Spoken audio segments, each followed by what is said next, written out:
Welcome once again to the Life Plus God podcast. I'm your host, Alyssa Robinson, and we got Reverend Doug Meyer back in the house. Good morning, good morning. Good morning. And so today, the big question that we're asking is on everybody's mind, how do I deal with change?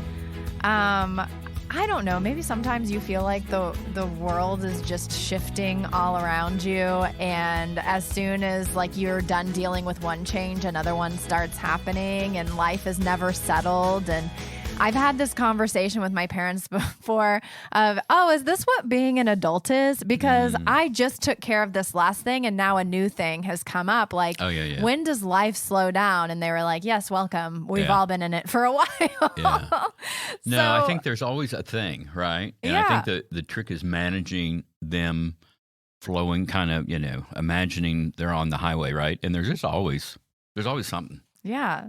So I just want to get an understanding from you. What is your general attitude towards change? Are you like a happy person when change is happening, or are you more stubborn, or what's your attitude?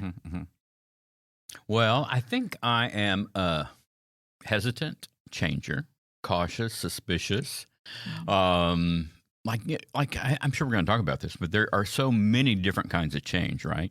And I don't know if maybe we can come up with some cool way to talk about them, but there are like just everyday changes, seasonal changes, changing this, changing that, changing plans. I will just confess to one quirkism right off the bat. And I guess this is about change, and this might tell you about my feelings about change. So let's say we're going out to dinner. Wendy and I eat most of our meals out, and we have a little conversation early in the day or prior to that. Hey, what do you want? You want burger? You want pasta? You want da da da da da da da? And let's say we land on a place. Hey, let's go to Kenny's Burgers. Okay. And so I get that in my head, and then as we're leaving, she goes, "No, I changed my mind. I don't really want Kenny's Burgers. I want Mexican." That kind of makes my insides twist a little bit because I'm like, no, I'm already committed to Kenny's Burgers. I can't. Now I will adapt, but I'll tell you, it kind of isn't that weird though? I get squirrely about that. I'm like, no, I don't know what that is that's committed to me to Kenny's Burgers, because come on now, I mean, in reality, it's not that big a deal, but.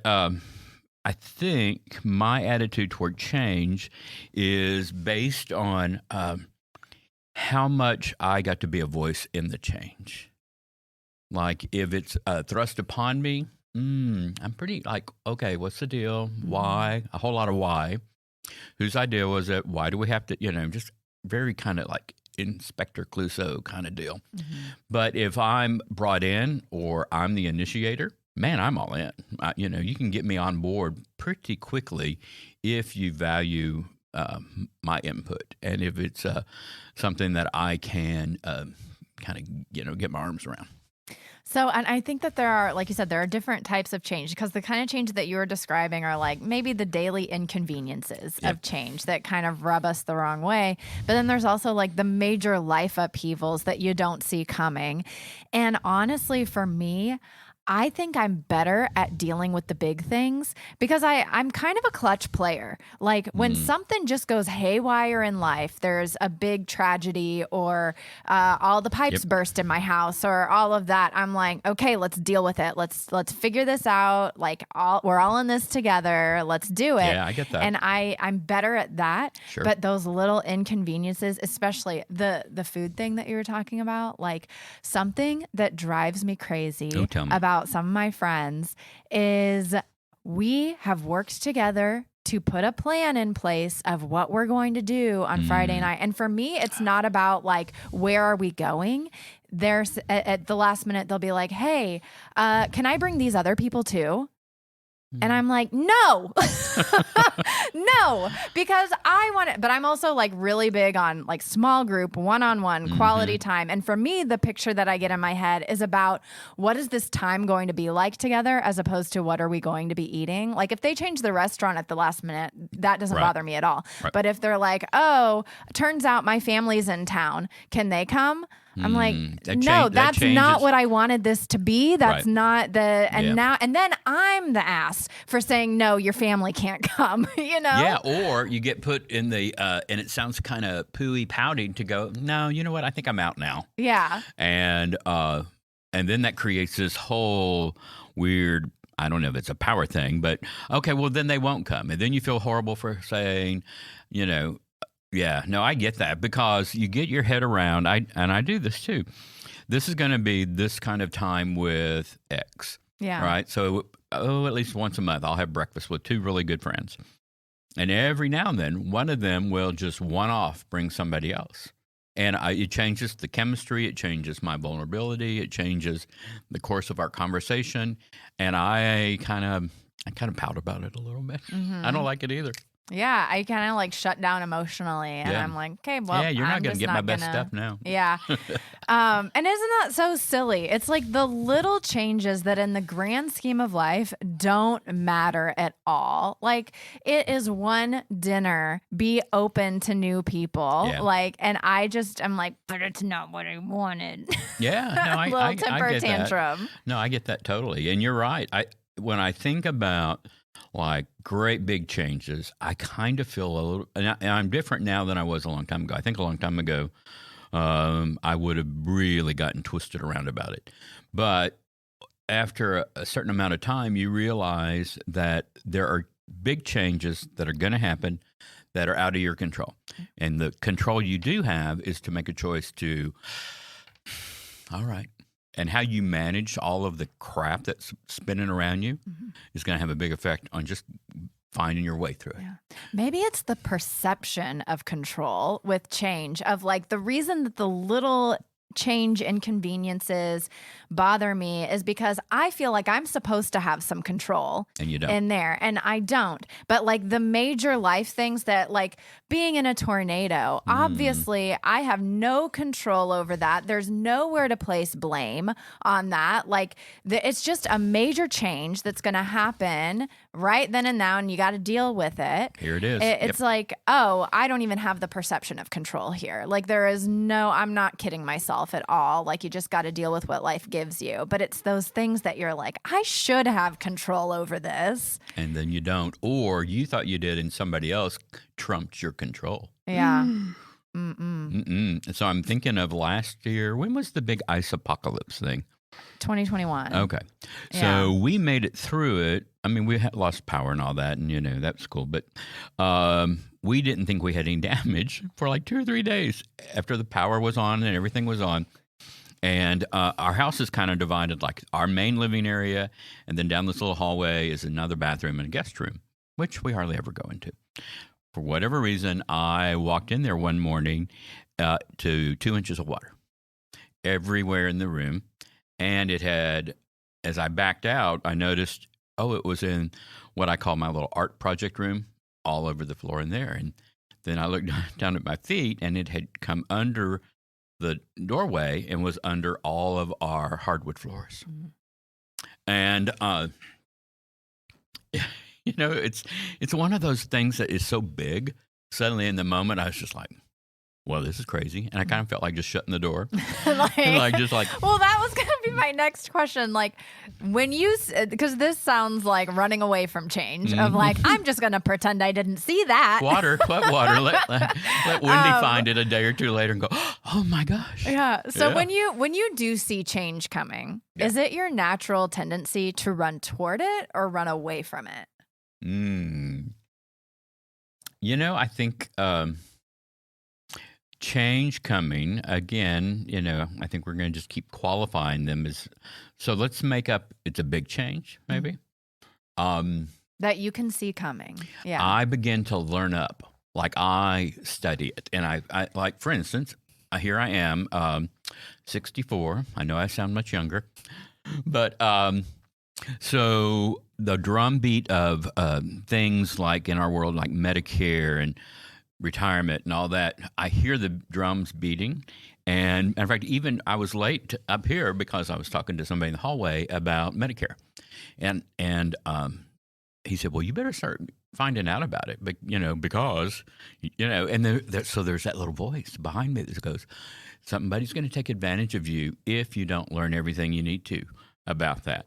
So I make up that the more knowledge I have about the change, it goes back to the other C word, control, the more I can at least have the illusion that some of the change I can direct from knowledge. Like I'm a big knowledge-based person. So like if I can study it, find out stuff on the internet, talk to other people who have gone through it, then I'll collect up kind of my firewood of change, and go like, okay, I think I know everything I need to know. Mm-hmm. And so then I'm more like, okay, bring it. Come on. Yeah, I think I run toward as well because when I see a change coming, then I can put in the research, and get excited about it. Like it kind of expands my imagination. Like people kind of put the brakes on when changes are happening in the church, whether it be building usage, whether it be relocating, whether it be a new ministry forming or an older ministry sunsetting, all of that. Like some people are just like want to dig their heels in and say, no change allowed. But when I see changes like that on the horizon, I get really excited about it. And I'm like, let's think of all of the really cool new possibilities that we have. I get that, but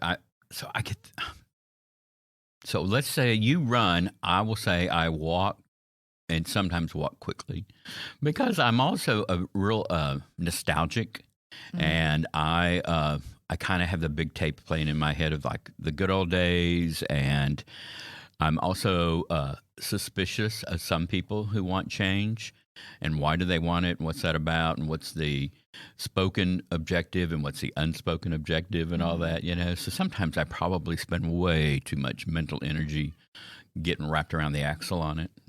See, I'm a futuristic thinker, so I don't believe in the good old days. I think the good days are ahead. The good days are ahead. We had the better music back in the old days. But there is this whole, I know we constantly bring up Enneagram, and I'm an 8 on the Enneagram. And there is this whole idea around like, what's your orientation to time? And you're very future oriented. As an 8, I'm very future oriented. As a 2, you're present oriented. I was going to say, what are 2s? Yeah, you're present oriented. And so for me, I think it does have a lot to do with control. And so I have control over what's going to happen in the future. I do not have control over what has already happened. Okay. And so if I'm present oriented, what I know to be true is I have control over the moment, more or less. Yeah. Right. What I do have control over always is how I react to the moment. Yeah. And I've come to learn that pretty quickly. Well, no, not quickly at all.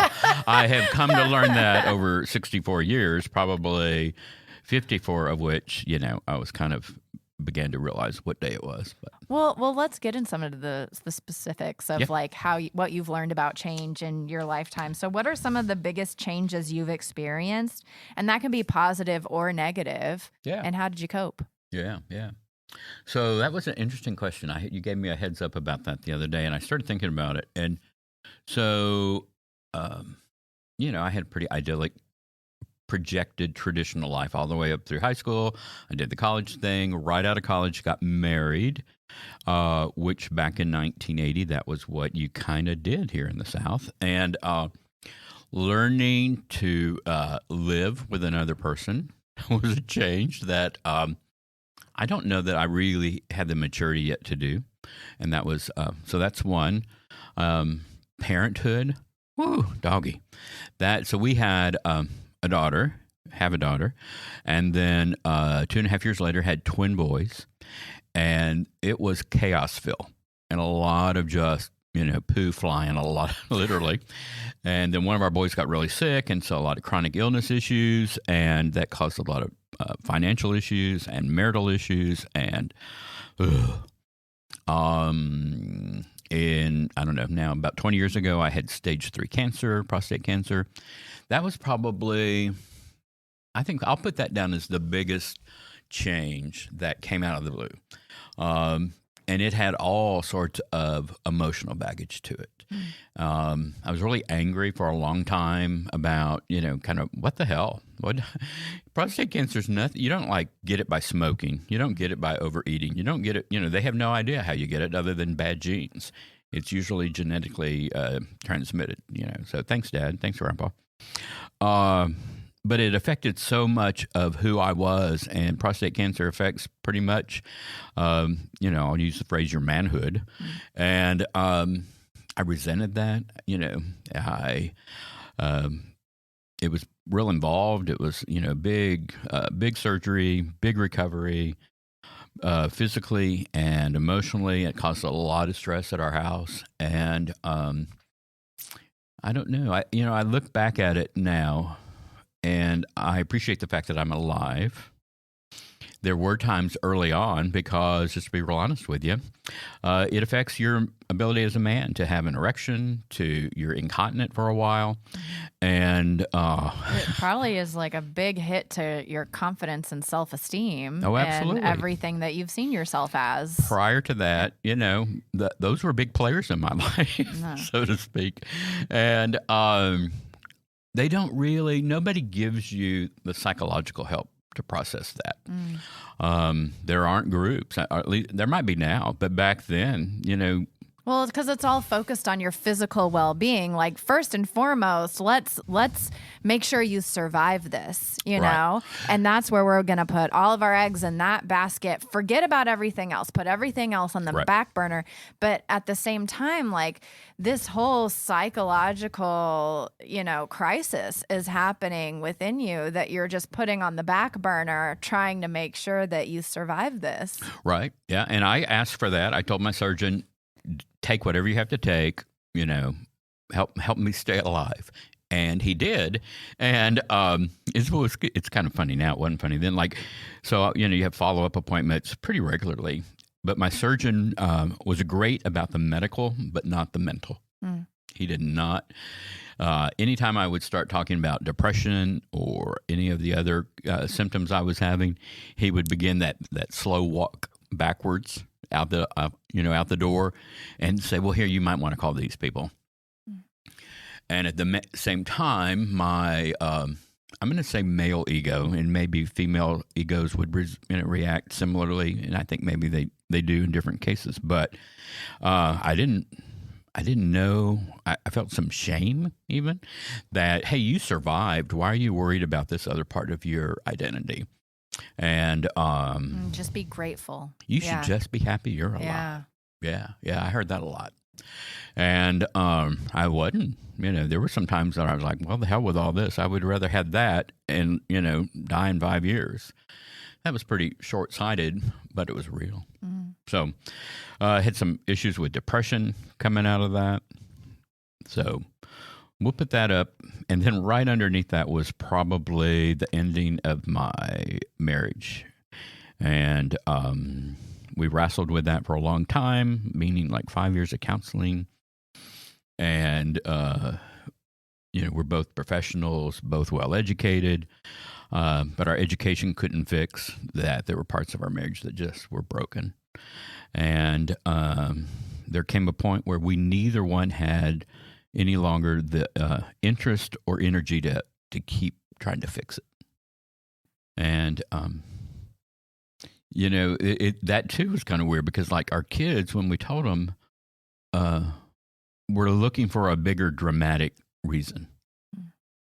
And I think they would almost have preferred one of us have an affair or do something that was irretrievable to our commitment to one another. It goes back to like wanting to be able to have something to blame. You know, it gives you, even if it's still a tragedy, it still gives you that semblance of control. Sure. And be like, okay, yes, this change is happening, but it's for specific reasons. Yep. Yeah. It's interesting. That's now about 11 or 12 years in the rearview mirror. And I think I'm healthier and happier. My ex is healthier and happier. And our kids have adapted to it. I think, I don't know, it's just really hard to get your head around commitments and promises that no longer are in place. And not letting that then also define the rest of your, time or whatever. So. Yeah. Those are probably, and then it's funny. I was talking to Wendy this morning about this and this very question. And she said, well, you're leaving a big one out. I was like, what? She said, well, growing older. Yeah, I was thinking of that because there's like the major life upheavals of like a bad diagnosis or, just like those, you suddenly get bad news. Yeah. And you have to deal with it. Mm-hmm. And even a divorce for my divorce, it felt that way of like, I woke up one day and he said, I don't want to be married to you anymore. Like that was very sudden bad news. Absolutely. That then I had to deal with the fallout of it. But then there's also like the slow grind of change. Yeah. That sometimes you don't even realize you're in it. Right. And I think aging is a perfect example of that. We are all aging, right, every day. And there seem to be like pivotal moments when, and we're both kind of facing some of those, like your body seems to betray you. You want it to be able to do this and that. And this used to be so easy. Yeah, it creaks and croaks and moans and things that never used to be sore now are. And, when you see a physician, they're like, well, a person your age, that phrase, you just want to slap them. Well, I'm even starting to notice things too of like, in my 20s, flexibility was just a given. I never had to stretch and I was always able to touch my toes, no problem. And like, I've always been a really athletic, flexible person. And now all of a sudden, like my body just feels tight all the time. Yep. And my friend's like, well, do you do your daily stretches? I'm like, what? Well, no, because I'm not 65 years old. I'm like, yeah. So advice from a almost 65-year-old, do your stretches. Do your daily stretches. Get those like stretchy band things and just, now that's part of our routine in the morning. Wake up, let the dogs out, have coffee, stretch. Yeah. Isn't that wild? And I think that's probably more likely the type of change that I'm like a change denier. We all are to some extent. Like we're all in denial of our aging bodies. But I know my 89-year-old granddad is because he helped a woman change a tire a few weeks ago. And I was like, you can barely stand upright. I get that, but I make up that was really important to him. To be able to still do that. Now, he might have paid for it for a couple, lucky he didn't hurt himself or hurt his back or something. I know. Yeah. But it's just those things that's like, you don't want to believe that it's happening to you. No, you don't. But you're reminded every day, just trying to get out of bed or lift something or, just look in the mirror, So, I get it. So as you've gone through a lot of changes, like you have a lifetime of changes that you can look back on. And it seems like the theme through all of those was like change, intervention, change, intervention, change, intervention. How do we stop this from happening? Or how do we, it's triage, 5 years of therapy to try and save a marriage is triage, right. But now it seems like you're at a point where you're more accepting of change and you're more like, I can't imagine someone more relaxed than you when it comes to like people come to you and they're really stressed and worked up about something and you're just like, bless your heart sort of reaction. Yeah, man, that sucks. Sit down. Let's have some coffee. Yeah. Does that extend to your own? Have you become that way with facing change personally as well? Yeah, I have. And I think it is just a matter of, I think I chose one day to say, you know what, how I had previously done it would be, is totally opposite. I used to get all twisted up and would get angry and have just kind of, burst, that's not the right word, just explode at people. And I don't know what exactly. I think going through recovery helped me to realize we all have a choice in every moment, the power to make a better choice or a sane choice. And well, I was going to ask, how did you get to this point? And so you think that recovery had a huge... Well, I think it was a secondary effect of learning how to just be more present. And in the moment the synapses fire, to go, okay, I have the ability to make a better choice. I don't have to holler. I don't have to do this. I don't have to do that. Take a deep breath. And So now it just kind of comes naturally. I mean, there's still things that just tick me off and send me off. But I think it is I appreciate you noticing that. And I think I take some pleasure in people realizing, hey, you're, one of the sane ones in the moment in the midst of the whirlwind. Panic, yeah. Yeah, no. And it's like, well, I mean, I think maybe on the backside of that is realizing, you know what, right now in this situation, there's only so much of this you have control over. Mm. But one of the things you have control over is your mind and your breathing. Yeah.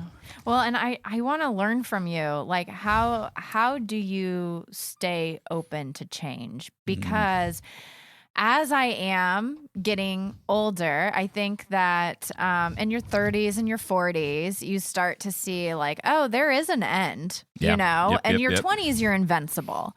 But in your 30s and 40s, I start to see my future. I see the people who are entering their 60s, 70s, 80s.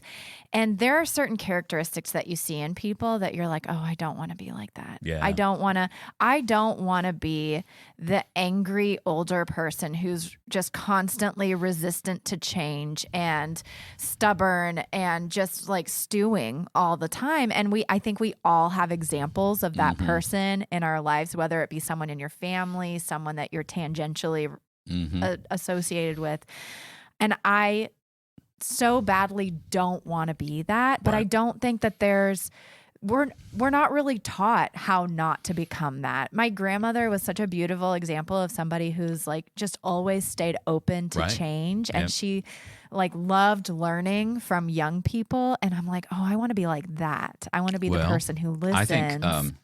I think that right there would be my number one is have a really adventuresome attitude towards learning. Like, I love to learn. I love to go to workshops. I love to read. I love to listen to podcasts. I love to expose myself to thinkers. I love Simon Sinek. I love, people, TED Talks. I love making myself imagine, that phrase, what else could be true? And is that natural for you? Have you always been this way, or is that something that you did with intentionality at some point? I've always liked learning. I was kind of an academic bookie nerd kid, and I grew up in a pretty not rural, but very hardworking, blue collar, working class folks. And I think I realized that I didn't want to be what I thought back then was stuck there, and that I saw education and expansion as a way out. And so because of that, I always kind of pursued opportunities like trips and going abroad and going on mission trips and, look, see, taste, sample, do, talk to, and realize that, man, it's a great big old world out there, and I think the description you were given is kind of, I was reading about this a little bit, and there was a conversation about mindset, and some people are rigid. And I think that's what we both aspire to not be, that everything is kind of fixed, and that in your life, well, you've learned all you need to learn, and everything is the way it is, and that's how it needs to be. I like just the opposite, kind of like you were talking about with aging in your body, stretching. So what a cool thing to do, right, is to stretch your brain and expose it to new and different ways of thinking and new and different ideologies, and boom, ba-doom, ba-doom, ba-doom. So I think that is I find that energizing, man. I love just the idea of being exposed. Now I have one little caveat. Everybody around here makes fun of me because I'm a very cautious eater, and like I will wander away from a potluck just because I'm, who knows exactly how that was made, right? But where and how did that happen? I don't know. I think. See, I have this saying, I'll try anything 5 times. 5 times? Yeah. What? Where did you come up with that number? Because I like, especially with food, I'm a very adventurous eater. Yeah. And I feel like if I try something once and I don't like it, that doesn't mean I don't like it. Yeah. That might mean that I didn't like the way this restaurant prepared it, Right. or it just wasn't the best that it could be. Or maybe I like squid, but with a different seasoning or whatever it is. And so I'm like, I'll try something at least 5 times before I'm willing to say, I don't like this kind of food. Yeah. Like I used to have a rule that I don't like Brussels sprouts, and I don't really know why I had that rule because, well, my mother never made them. I mean, I was never exposed to them. I think one time I smelled them, and they do smell kind of funky at times. And then, of all places, there was this new burger joint in our neighborhood that opened up, and they served roasted Brussels sprouts. Oh, they're so good. Man. Honey roasted Brussels sprouts. These had like a kind of a balsamic glaze. Honey roasted balsamic glazed that must have Brussels sprouts. I've made those. They're so good. Bring them. It's like candied vegetables. Yeah. No, I could. And the other weird thing I love is baked garlic cloves. Oh, yeah. I can just eat those. There's a place, I don't know if it's around anymore. We're converting into a foodie podcast. Yes. I think it was called Cafe Express. And on their condiment bar, they had cloves of garlic that had been, I think the right word is baked. I don't know. It's roasted garlic. Roasted, okay. And I got to tell you, I could eat those. I would like put a little bread. It smears like butter. Yeah. It's so good. But according to my wife, my body does not absorb garlic very well. And she would even say, like, after multiple efforts of brushing my teeth and this and that, hey, honey, tonight, would you mind turning away from me? Breathe away from me. Oh, no. See, my partner and I are like, hey, you eating garlic? Me too. So we're just like, let's do it. Well, we're both yeah. gonna reek of garlic, and then you don't notice it. Exactly. No, you both got to go all in. Yeah. Yeah. Okay. Back to change, though. All right. I want to get to the Plus God piece of this Life Plus God podcast, because we haven't talked about faith at all. Nope. How does your faith come into play when it comes to like dealing with changes? Is it at the forefront or is it an afterthought? Like where does God come in?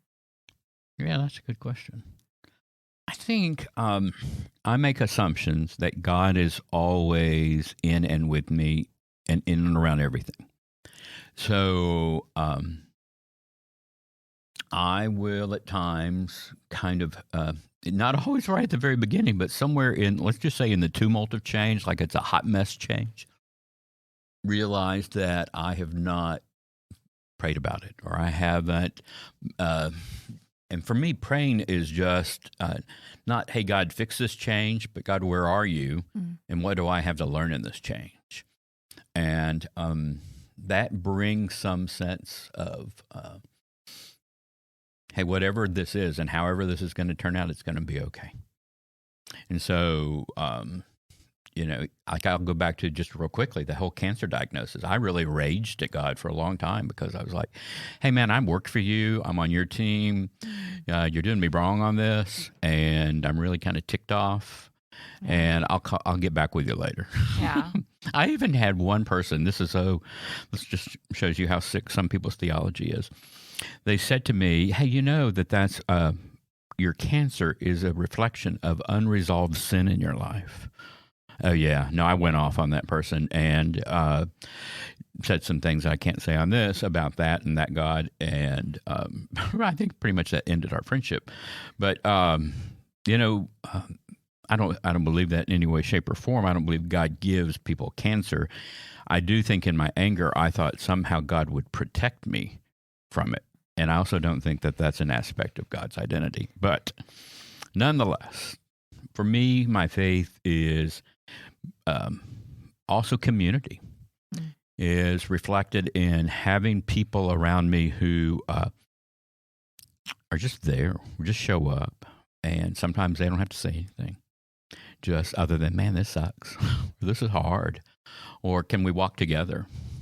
That to me is just as much the church being present and faith being present. Yeah, because I think that sometimes when we think of community, we think, especially in times of change and upheaval, we're like coming together to pray, coming together to worship, coming together with God intentionally at the center of whatever that change is. And that's not always it. It's just, I think that one of the things about the Christian community is even when people get it wrong, they're a community of hope at the end of the day, and a community of love. And if we are to, believe what scripture tells us, God is love. God, I would also say God is hope. Mm-hmm. And so just to be surrounded by constant love and hope, even if you're never speaking God's name, never talking about Jesus, all of that, there's strength in that. When you're going through 100%. Changes. Yeah, and don't try to contrive or, don't give me a cutesy little Hallmark card or something that, that kind of acclaims this certain attribute to God. Just be. I think, like, when you were saying that, I was thinking of what a great image it is just to be, like, to share a common meal. Just sit at a table and don't... that doesn't have to be the hot topic of the night, but just being present for one another and allowing, whatever the emotion in the moment is to be real. Laugh some, cry some, have some wine, talk, have some good garlic and bread and pasta or whatever. To me, that's the church at its best. So what, and you're personally going back to your experiences with change, I'm assuming no matter how healthy you are, you've gotten to this point in your life where you're more accepting of change than you have been in the past, but we're still human, right? What unhealthy or negative behavior emerges when the changes that are happening around you start to feel overwhelming?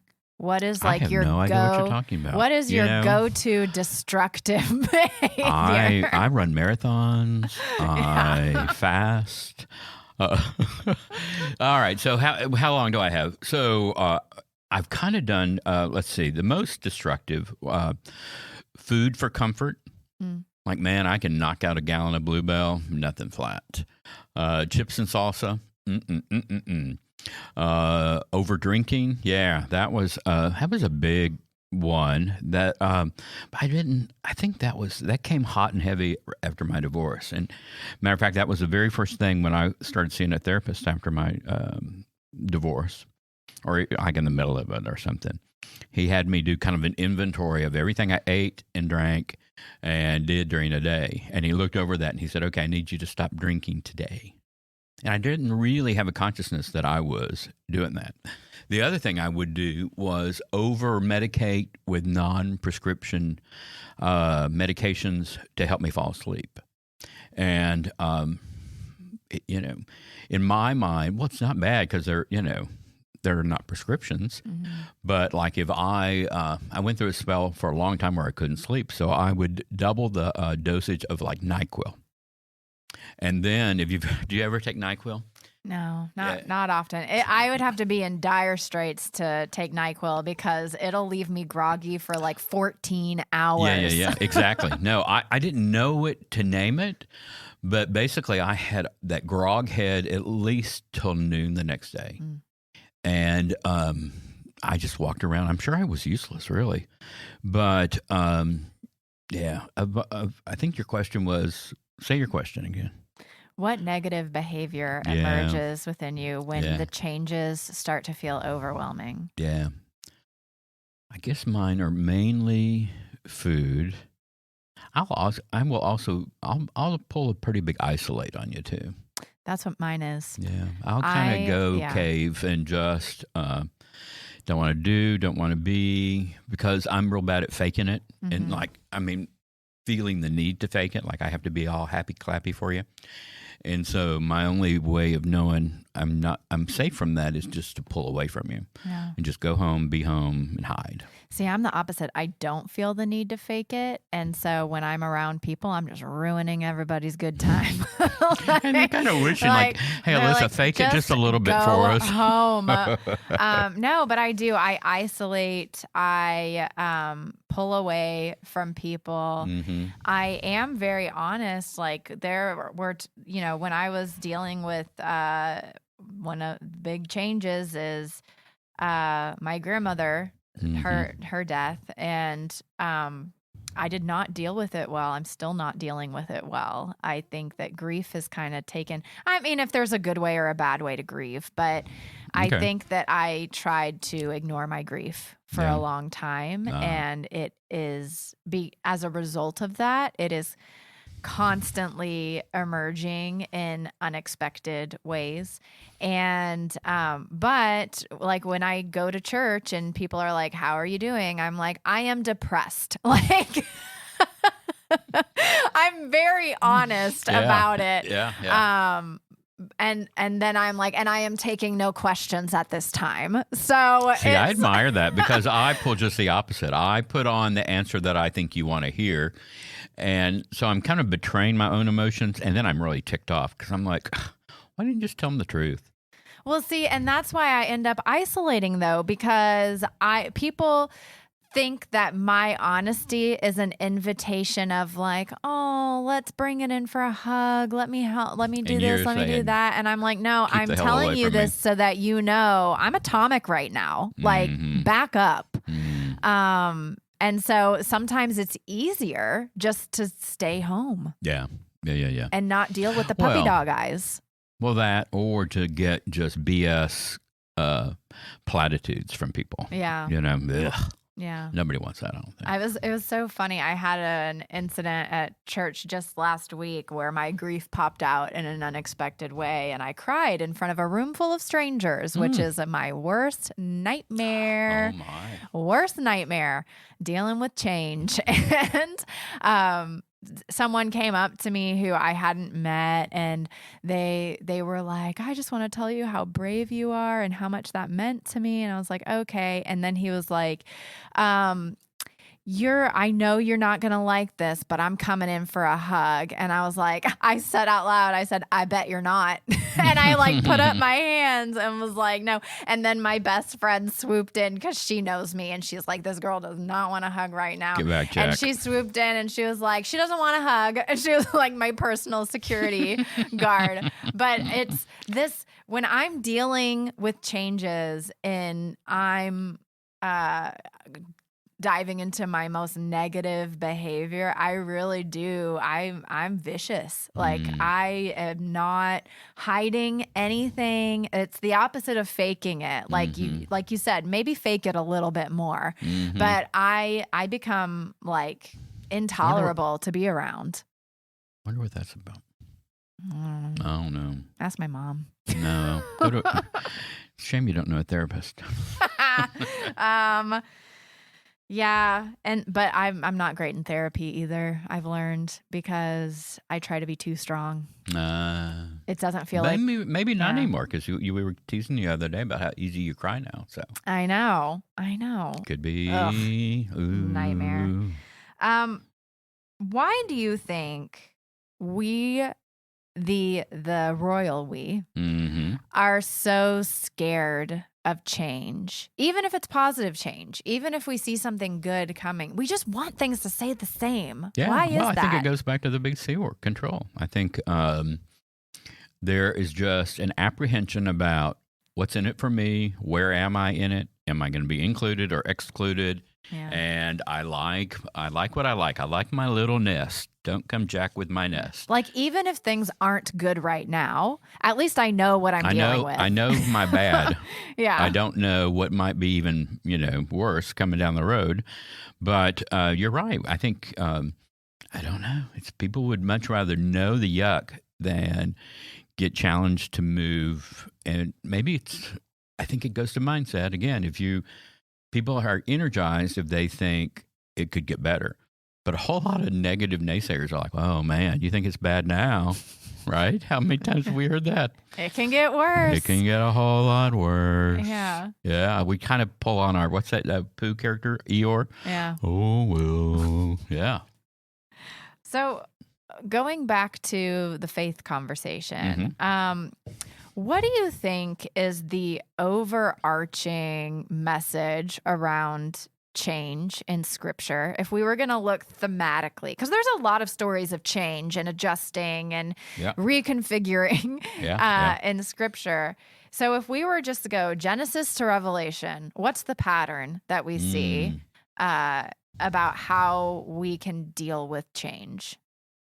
I think it's basically very simple.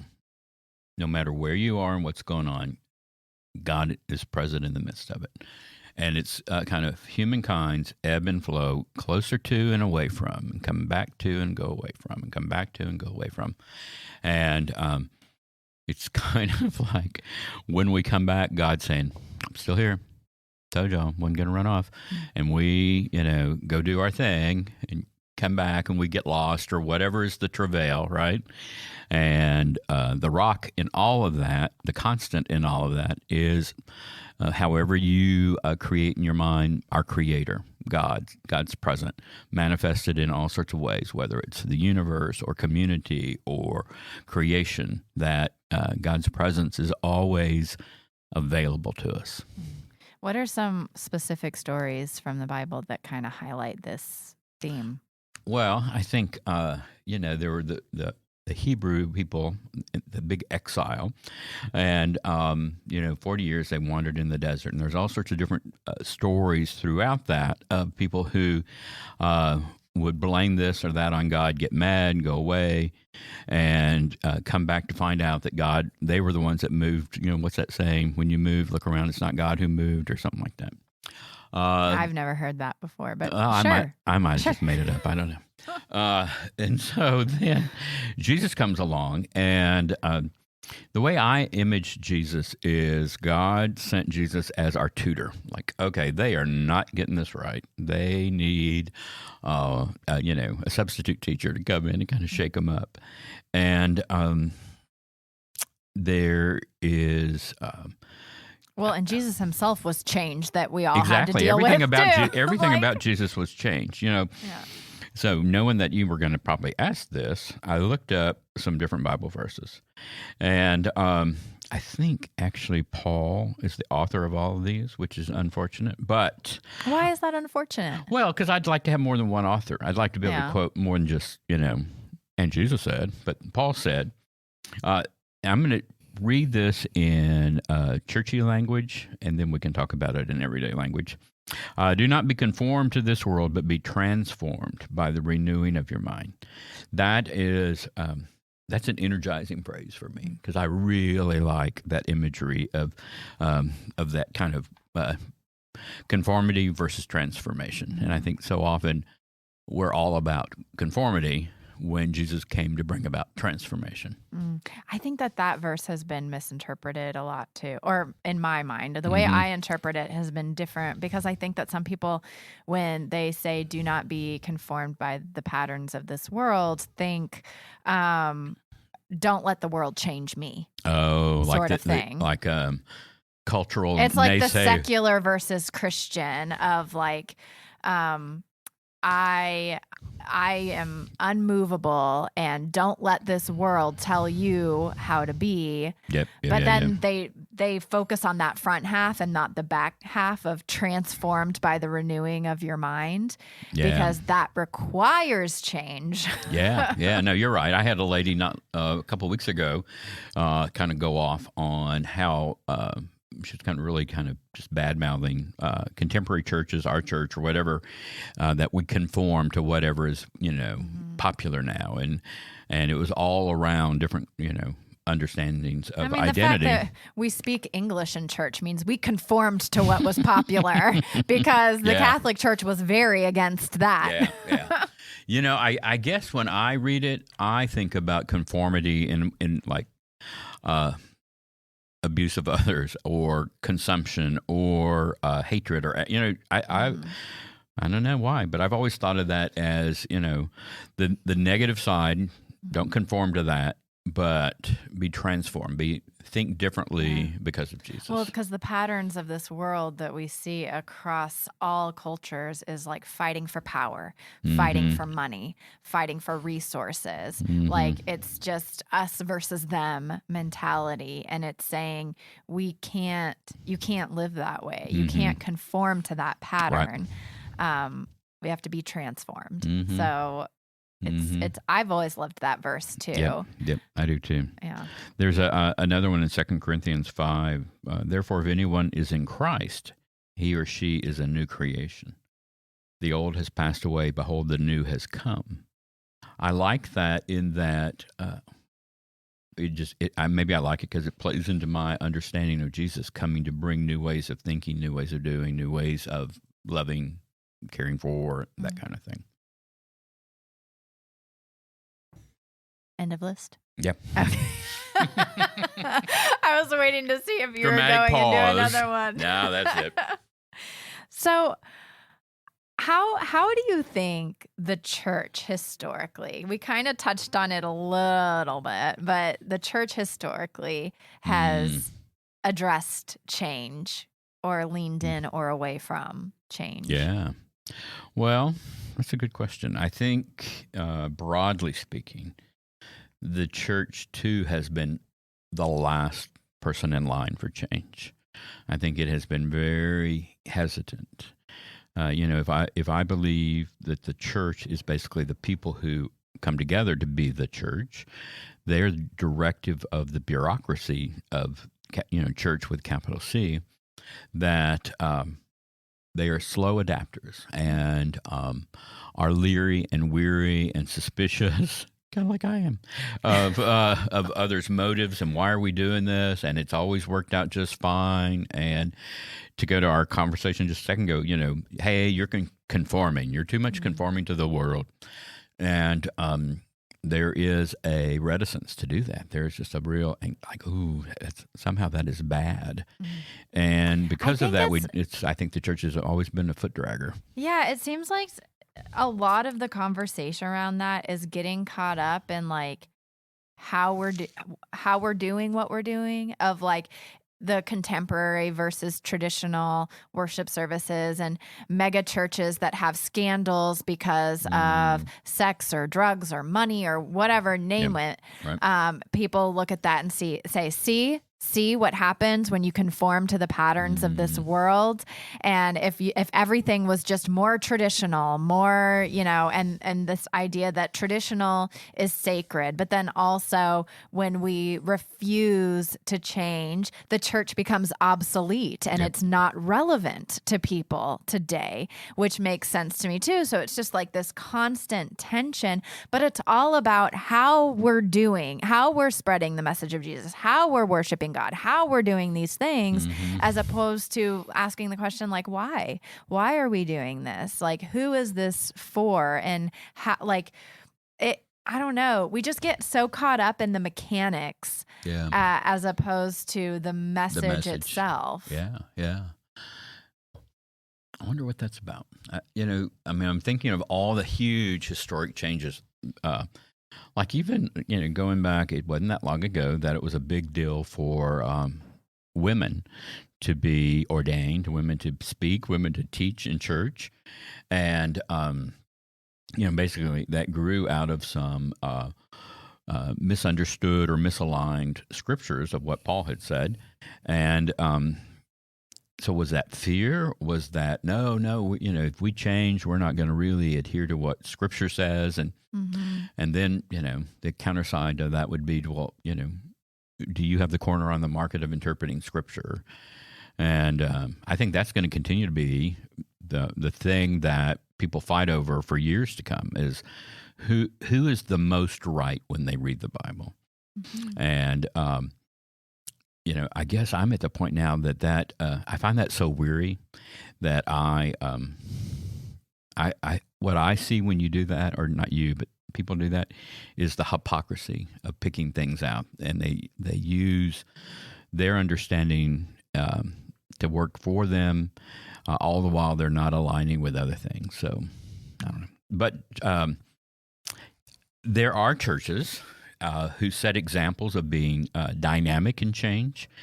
And I think that's smart. I think that if the goal of your institution, i.e. the church, is to take the message of Jesus transforming love into different places, you have to experiment with that in different venues. Even like right now, there's a church that's doing a gathering in a nightclub in downtown Dallas, House of Blues. And, I think that's really cool. I think all of us are called to experiment in different ways to get messages out. And who's to say, I think one of the things that was is hurting the church is we thought we had a certain way, and it was about building buildings and putting a lot of money in buildings and creating these big edifices that people would come to. Converting people, getting them to claim Jesus as their savior. Yeah, and now people don't have to go anywhere. Just look at and I think a lot of this was brought on by the pandemic. But I can go and do and be anywhere instantly through my device, through my phone or through my laptop. So, whether it's the workplace or the education or worship, physical structures, I think, are going to begin to be really reevaluated as to what their purpose is. Okay, so broad strokes, what does the church need to change about the way we love people? Capital C Church. Yeah. Worldwide. I think we have to be really sensitive to our message that seems exclusive, that we love you when or if. What would be wrong with just saying, we love you, we love you, and that we don't have to be the arbiter of you meeting a standard to be loved. That's who and how you are is your business, and you don't have to audition or qualify or for me to love you. That I think what Jesus said is just love your neighbor, love your neighbor without condition. And I don't think we do that very well. I think we add a lot of asterisks about even language, nationality, color, gender, sexuality, all of that. I'll love you if or when I feel comfortable around you. And if I don't, then I'll probably just wander away from you or exclude you. And that's that's just not the calling of our church to reach those people. I don't think that's in the Bible anywhere. No. What do you think is the difference between change and transformation, and how can we move from change to transformation? Yeah, I think change is probably able to be isolated into specific genres or areas, whereas transformation is a totality. Like, I think you could say change in let's say you have these body, mind, spirit, or emotional, physical, spiritual, mental. I think change is when you or I come upon one of those and begin to isolate it and go, okay, I'm going to really get healthier. Well, so let's just use that as an example. People who want to be healthier know that in reality, it's more than just working out every day, right? So as you get healthier, you affect what you take in your body. So you're eating differently. You're beginning to probably think about nutrition and, the values of things that you previously thought, well, I'll just I'll eat a burger and just run it off. And then probably the more you do that, the more you're beginning to contemplate your emotions and your feelings and your motivation. So to me, that you see that progression from change to transformation. I think transformation is probably a lot more complex, probably more gradual, but yet more overarching. Yeah, I think that transformation is more spiritual and change is more tangible. Like when we talk about change, maybe we have a checklist of like specific changes that we can make in our day-to-day life, but transformation requires introspection and a lot of internal work to be done that is very abstract and hard to wrap our heads around. I also for some reason, I don't think that this is blanket true, but when I'm thinking, what's the difference between change and transformation? Change feels more passive, like it's something that's happening to me, or it's a thing. And transformation is something that I'm choosing to participate in. But I don't know if that's good either, because you can participate in change. Actually, just the opposite, that like change is something I can write down on a to-do list, whereas transformation is so all-inclusive that it is hard to identify it in like a list. Yeah, like you can't plan transformation. That it is an accumulation of a lot of different changes in thinking, changes in habit, and slowly but surely, suddenly you have a different way of doing, different way of being, different value system. If you think about it, full transformation in my mind is just everything that used to be the way you did life, thought about life, processed it, is now different than it was X time ago. It's hard. And probably it has to go back to the C word, right? You keep saying the C word, and there are a few different C words. There are control or cancer. Just all thinkers put those two on the C word list. I guess change is a C word too. Yeah. Chaos. Yeah. There's a lot of. Let's do a worship series called The C Word. Man, cool. That'll bring them Create. in. Yeah. Then there's a bunch that we probably shouldn't say on the podcast, but I don't know. That's pretty intriguing, because I think that the whole I don't know, just the field of change or transition or transformation or movement. There's just a lot of different ways it intersects with our consciousness, and I don't know. We need to get a deep thinking, like metaphysical kind of person in here to talk about that. Yeah. Well, let's just make it a goal to try and move forward, be open to change. Maybe that's the only thing we can do right now, is just stay open to it. And then maybe someday it'll turn into transformation. All of a sudden we'll wake up in 10 years and go, I'm transformed. Oh my gosh, Alyssa, you've changed. Look at you. There are people hugging you. You must have, what happened to you? Oh, butterfly. All right. Well, thank you so much, Doug. This is a great conversation, and I can't wait to have you back on again. It's always engaging and fun, and thanks for the opportunity. The Life Plus God podcast is hosted, written, and produced by me, Alyssa Robinson, and sponsored by Treach Memorial United Methodist Church in Flower Mound, Texas. If you live in the Flower Mound area, I invite you to stop by and see if Treach could be your new church family. You can learn more about all of our programs and events at tmumc.org, and I hope to catch you next week for our next episode of the Life Plus God podcast.